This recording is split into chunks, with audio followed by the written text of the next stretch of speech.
You open your eyes for the first time in Winterfell, and congratulations. You are a bastard. Not in the casual way that people throw that word around in polite company. In the very specific, legally binding, socially devastating, Westerosi sense of the word.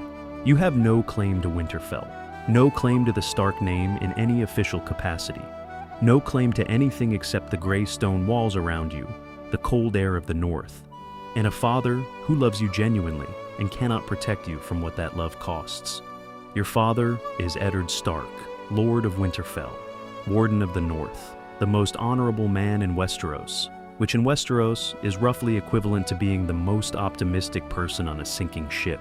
And somewhere in these same walls, in an identical crib, is your brother, Jon Snow, your twin, the other bastard, the one who will spend his entire life being brave and honorable and catastrophically bad at political survival in ways that will become legendary across an entire continent. You love him completely. You also understand from approximately age 7 that someone is going to have to compensate for his specific relationship with the concept of a self-preservation. That someone is going to be you. Childhood at Winterfell has a texture to it that stays with you forever. The cold is permanent, and Northerners treat it the way Southerners treat sunshine, as simply the default condition of existence. The training yard in the mornings, the library in the afternoons. This combination is not typical for Stark children, who generally prefer swords at all hours, but you understood early that a sword is useful in about 30% of the situations life presents, and information is useful in the other 70. Robb is your brother in everything except blood. He is going to be a great lord and possibly a great king, and he has one flaw so fundamental it will eventually define his entire story. Robb Stark trusts people, genuinely, completely, with the full commitment of someone who has never fully updated his model of the world to include the possibility that the people he trusts might be constructing an entirely different model of him. This flaw is going to get him killed unless someone is paying attention. You are paying attention. Jon volunteers for the Night's Watch. Of course he does. There is a dangerous thing that needs doing, and Jon looks at it and says, "Yes, that is for me," with the same certainty that you look at a tactical situation and immediately start identifying the exits. He belongs there. The wall needs him. He needs the wall. You stay. Not because you are afraid of the wall, because someone has to stay, and that someone needs to be capable of more than swinging a sword. Then one afternoon, in the east wing of Winterfell, you come around the corner of a tower and see two people who should not be together, in a place where they should not be. Cersei Lannister and her brother, emerging from the base of the tower with expressions that are trying very hard to belong to people who were somewhere else entirely. Jaime Lannister meets your eyes for exactly half a second, then looks away. You file it away. You say nothing. You have always been good at saying nothing at the right moment. Bran falls that same afternoon. You know what you saw. The years move. Ned leaves for King's Landing because Robert Baratheon asks, and Ned cannot say no to Robert Baratheon. He leaves Robb in charge of the North. He leaves you in charge of nothing officially, which is exactly where you prefer to be. Then the news arrives. Ned arrested, accused of treason. Robb calls his banners. You ride south with him, not as a commander, not as a lord. As a bastard with a good memory and a very clear picture of how the people in King's Landing actually work. The execution happens before you can do anything about it. You stand in the crowd at the Sept of Baelor and watch a genuinely good man die because he believed that being right would protect him. You file that lesson somewhere permanent. The war begins. You are not a general, you are not a lord, but you are the person Robb talks to at night when the council has gone and the candles are burning low, and he needs to think out loud to someone who will tell him the truth. This is not a small thing. In wartime, the person the king talks to at night is often more powerful than the people who sit on his council during the day. You hear things, you watch things, you build a picture of the war that is wider and more uncomfortable than the one the lords present at the war table. And then you hear something at a tavern near the Twins. A drunk soldier from the Frey household talking too freely about preparations being made, about music being chosen, about a night that is being planned rather than simply expected. You ride back to camp, and you go straight to Robb. This is the most important conversation you have ever had with him, and you know it before you open your mouth. You tell him everything. He listens with the expression of a man who wants desperately not to believe what he is hearing and cannot find a reason to dismiss it. He believes you because you have never been wrong about something like this before. The plan you build together that night is simple and carries significant risk and is the only option that doesn't end with everyone you love dead on a floor. You arrive at the twins for the wedding. On the surface, everything is normal. Underneath the surface, you have spent 4 days placing people. Quietly, in the right rooms, near the right doors, with the right instructions. The music starts, the Rains of Castamere. And before the first verse is finished, Walder Frey finds a blade at his throat, and his sons find themselves dramatically outnumbered in their own hall. The wedding ends without a massacre. This is not how weddings usually end in Westeros. You find it quietly satisfying, but Rose Bolton disappears from camp that night. You notice at dawn. You go to Robb immediately. He is a traitor, you say. He was part of it. Robb's face does something complicated. Bolton is already gone, he says. Gone means running to Tywin, you say, which means Tywin knows the plan failed within the week. Robb looks at the map on the table, at the distances, at the pieces. Then he looks at you. What do? We finish the war before he can reorganize, you say. Robb nods. The army moves south. Rose delivers the news to Tywin in Casterly Rock, and Tywin, being Tywin, immediately begins constructing a new plan. He grants Rose Bolton official status as Warden of the North. He sends Ramsay north with orders to take Winterfell, while Robb's army is occupied in the south. Ramsay takes Winterfell. The news reaches the war camp like a physical blow. You watch it land on Robb's face and then watch him straighten, because Robb has learned from you that the moment after bad news is when decisions are made that define everything else. We keep going south, you say quietly before he can speak. He closes his eyes for exactly 3 seconds. Then he nods. The army is harder to hold together after this. Lords want to go home. Their families are north. Their lands are north. The war in the south starts to feel abstract when the enemy is sitting in your ancestral seat. You let Robb make promises to some of them. You personally visit the ones who are most likely to act on their doubt. Lord Karstark is the most dangerous.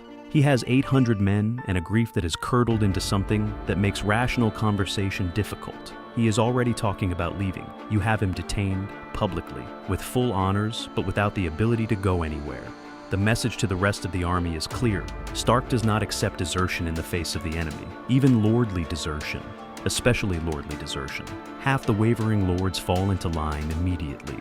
The word traitor lands differently on northern ears than on southern ones. Karstark sits in his tent under guard and begins a quiet correspondence with Tywin Lannister. You don't know this yet. This is the detail that costs you. 3 weeks later, an ambush.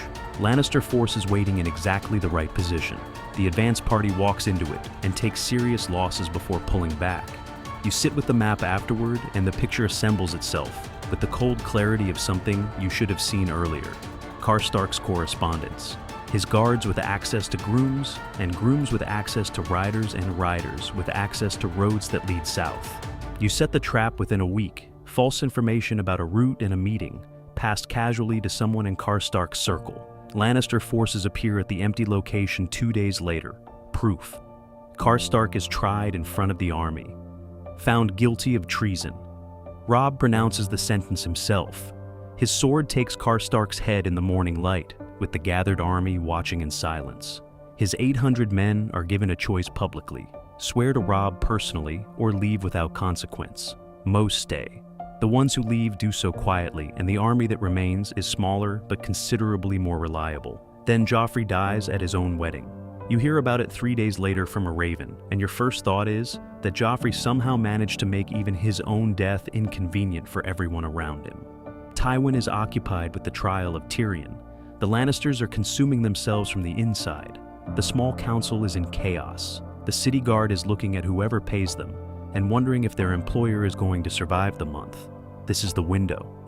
Robb takes King's Landing in 2 days. Not cleanly, not without losses. But the city is tired of Lannisters, the way cities get tired of long reigns, deeply and without reservation. Some gates open from the inside. This is what happens when a population has been hoping for a different outcome for long enough. Tywin escapes to Casterly Rock with part of his guard. Cersei is arrested. Tommen is taken into protective custody, which is a distinction you insist on making publicly because burning the city and protecting a child are different kinds of politics. Tyrion Lannister is in the dungeons awaiting execution for a murder that the city now knows he probably didn't commit. You use him as leverage against Tywin. You send the offer to Casterly Rock. Tywin does not respond, which tells you everything you need to know about how much Tywin values his youngest son. Tyrion, for his part, is unsurprised. He disappears from his cell on a Tuesday. How exactly remains unclear. The door was locked. The guards saw nothing. Tyrion is small and clever, and the dungeons were built without accounting for either quality simultaneously. You stand at the open cell the next morning and spend approximately 4 seconds being annoyed before deciding he was more useful free than imprisoned anyway. The Tyrells bring you Tywin. They ride into King's Landing with Tywin Lannister bound and under guard, and the expression on Tywin's face as he is led through the city is the expression of a man experiencing something he had genuinely not anticipated as a possible outcome. It is, you reflect, one of the more satisfying things you have seen in a long war. The war in the south is over. The war in the north is not. You collect northern lords on the way back. Manderly, Glover, the careful, patient work of speaking to each one personally and presenting the same argument in the specific language each of them needs to hear it in. You know these men. You grew up among people like them. You understand that the North responds to honesty and stubbornness and a demonstrated willingness to share the cold rather than commands and titles. The Karstarks you visit last and alone, without guards. Lady Karstark meets you with a sword she does not sheathe. You tell her the truth without softening it. Her husband was a traitor. Robb enforced northern law. You are not asking for forgiveness. You are asking for what comes next. She puts the sword away. Not an ally, not an enemy, neutral. Given everything, neutral is enough. Ramsay is surrounded on 4 sides when you arrive outside Winterfell. He comes out the gates with his cavalry in the kind of confident, dramatic formation that suggests he has not fully processed his tactical situation. The flanks close, his cavalry breaks. Ramsay retreats inside and bars the gates. You find Theon on the field after the battle, sitting in the mud, looking at nothing in particular with the expression of someone who has been through something that doesn't have a name yet. You sit beside him, not above him, beside him. I know another way in, he says before you ask. I know you do, you say. The drainage tunnel under the east wall is narrow and cold and smells of 300 years of Winterfell winters. You move through it with a small group in the dark and emerge into the inner courtyard behind Ramsay's remaining garrison. Ramsay is in the Great Hall with a cup of wine and the specific calm of someone who has already processed that the situation is over and is simply waiting for the final act. He looks at you, then at Theon. Predictable, he says. You think about several responses and choose none of them. His own hounds have not been fed in 7 days. He mentioned this once with pride in a different context. That context has found its way back to him. You walk out of the kennels without looking back. Winterfell is yours again. Robb arrives 2 days later and stands in the courtyard looking at the gray walls that raised him, and for a long moment he says nothing at all.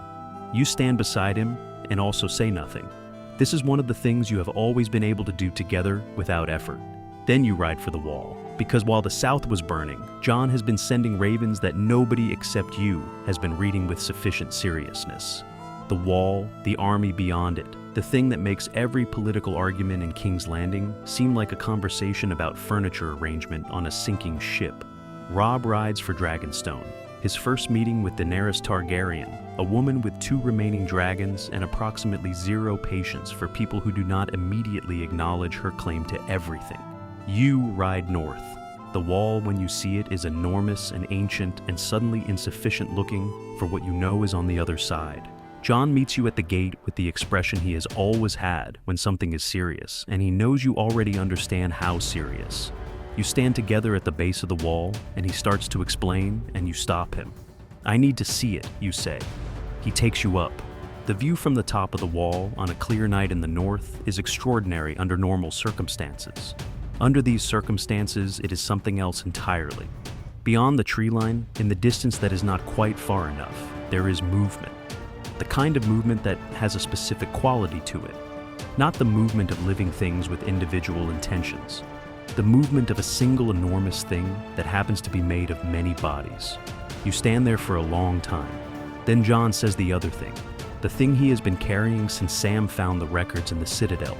"We are not Ned's sons," he says. "You look at him. Ned told me," you say. "Before he died. I have been carrying it since King's Landing." Jon stares at you. "You knew," he says. "I knew," you say. "And you said nothing." "I was waiting for the right moment," you say. And then the moment kept not being right and the war kept going, and there was never a time when adding this particular piece of information to an already complicated situation seemed like it would make anything better. Jon is quiet for a long time. The wind moves across the top of the wall, and below you in the darkness, the thing that is not an army keeps moving. "We need to tell her," he says. "Not yet," you say. He looks at you with the expression he has always had when he knows you are right and doesn't like that you are right. "We capture one of them first," you say. "We show her what is coming. We make her understand that everything else is secondary. And then, when she is already committed to the fight, we tell her the rest." He considers this. Then he nods. "The capture takes 3 days and nearly kills both of you twice. A white at close range is a specific kind of problem that no amount of planning fully prepares you for. But you come back through the gate with what you came for, and you ride south with it in a sealed cart. And you arrive at Dragonstone while the creature inside is still doing the things it does, which are limited but unmistakable. You open the cart in the throne room. Daenerys watches. Her face does the thing that faces do when something impossible becomes undeniable. Her dragons behind her shift and make sounds. You watch her process it. The speed of her processing is impressive. She is many things, and one of them is genuinely intelligent. She and Robb had already been moving toward an agreement. Your demonstration removes the last reason to delay. The Martells sail for King's Landing to hold the city while everyone looks north. You travel with the combined armies toward the wall. You are not commanding anything. You are one fighter among thousands moving towards something that requires every fighter available. This is fine. This is where you belong.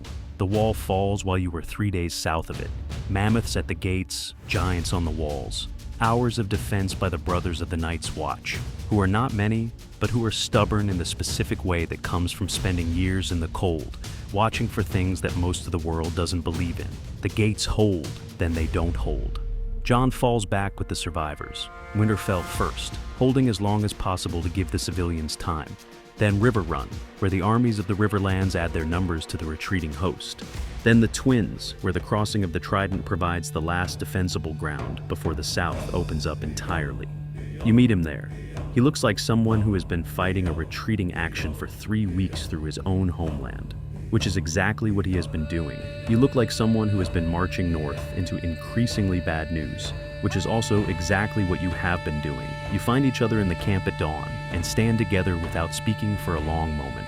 Then Daenerys lands nearby, and her remaining dragons settle onto the ground behind her like enormous, tired animals, which is exactly what they are. The battle begins at the crossing. The dead come in numbers that make counting irrelevant. They come in waves, each one replacing the last without pause, without fatigue, without the hesitation that living armies develop when the losses become visible. The dragons work in passes overhead, fire cutting through the formations below, buying time measured in minutes. One dragon comes down in the second hour, not from the walkers, from the sheer accumulated weight of the things that reach for it when it flies too low. You hear it fall somewhere behind the northern bank, and the sound it makes is not a sound you will ever be able to describe adequately.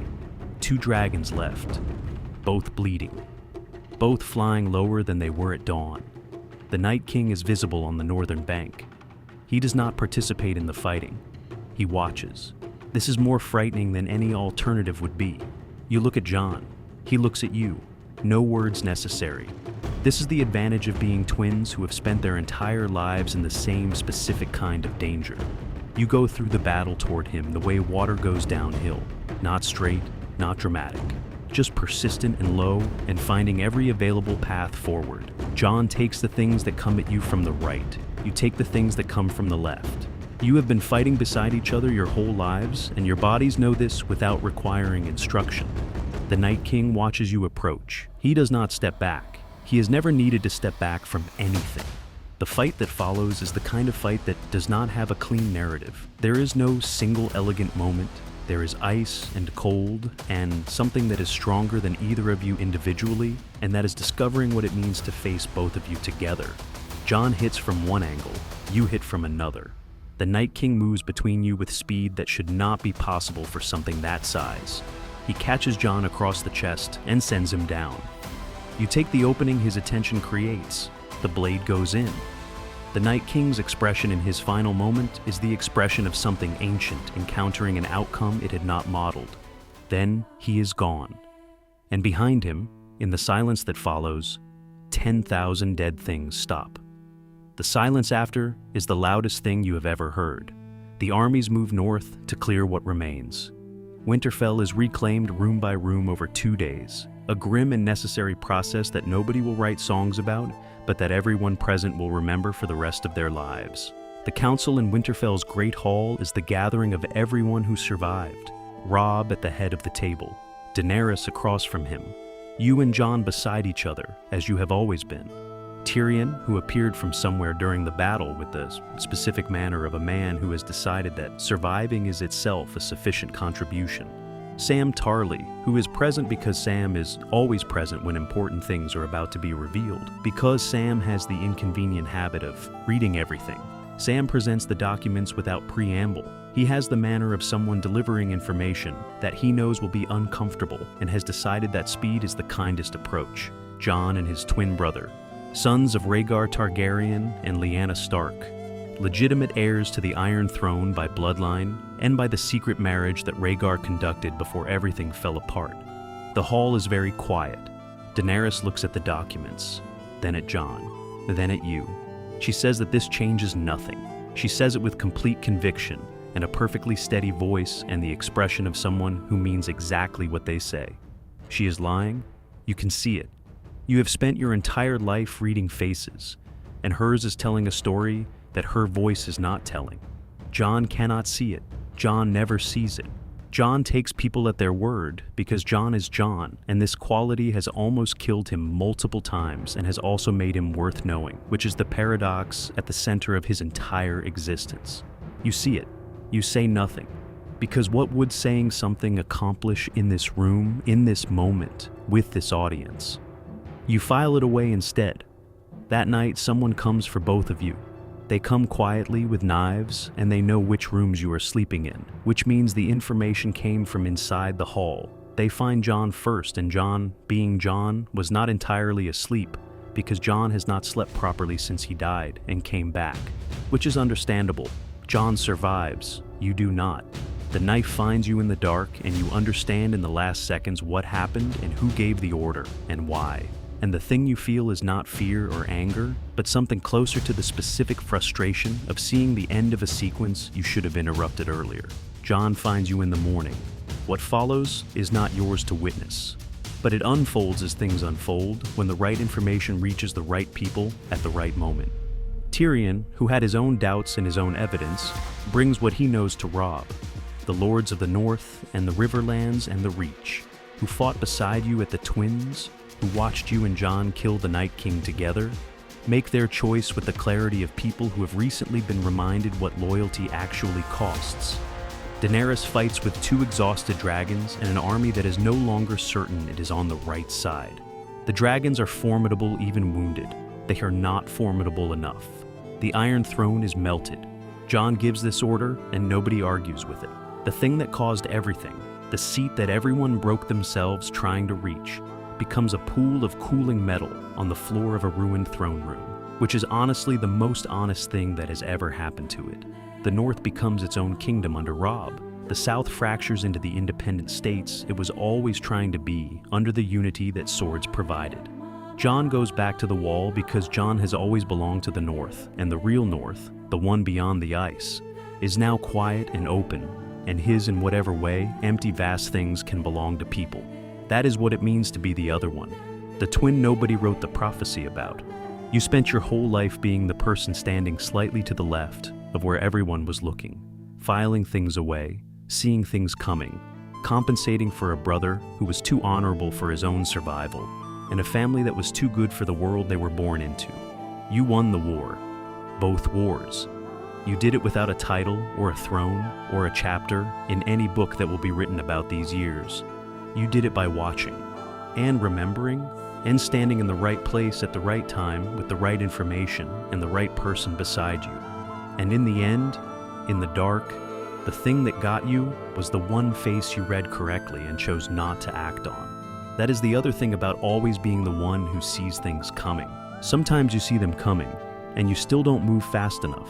Subscribe, because next time we find someone else who saw everything clearly and paid for it anyway.